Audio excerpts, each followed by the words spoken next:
Dans votre trésor en France, on vous parle d'abord de cette nouvelle tendance des potagers en kit. Avec le confinement, de plus en plus de Français se sont lancés dans la culture des fruits et légumes à la maison. Alors, quand on a un jardin, évidemment, c'est facile. Eh bien, pour les autres, il existe maintenant des potagers clés en main. Oui, on va tout comprendre avec Caroline Sine, Sarah Lerche et Quentin Monaton.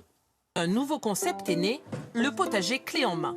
Ces deux ingénieurs agronomes installent leur 40e potager de l'année dans ce jardin. Le potager clé en main en une demi-journée pour les plus petits formats et la journée complète pour les plus grands. Un potager de 15 mètres carrés pour 3 à 4 personnes, produisant 150 kg de légumes par an. Coût 2 700 €, avec la promesse pour le client de ne rien faire ou presque.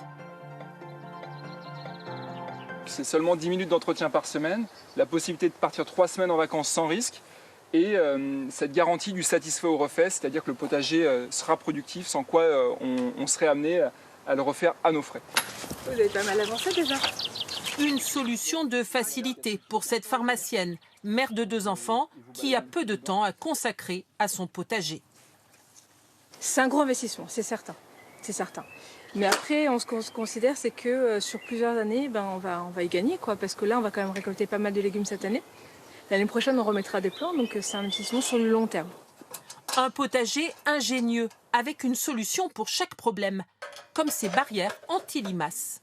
C'est des barrières qui vont faire à la fois l'enceinte du potager et empêcher les limaces de pouvoir rentrer. Donc il y a un petit rebord qui les empêche de passer. Et on n'utilise pas de produits chimiques, pas de pièges, on les laisse tranquilles.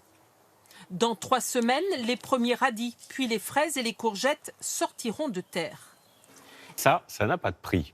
La suite de votre feuilleton du Trésor consacré cette semaine au plus beau marché du monde.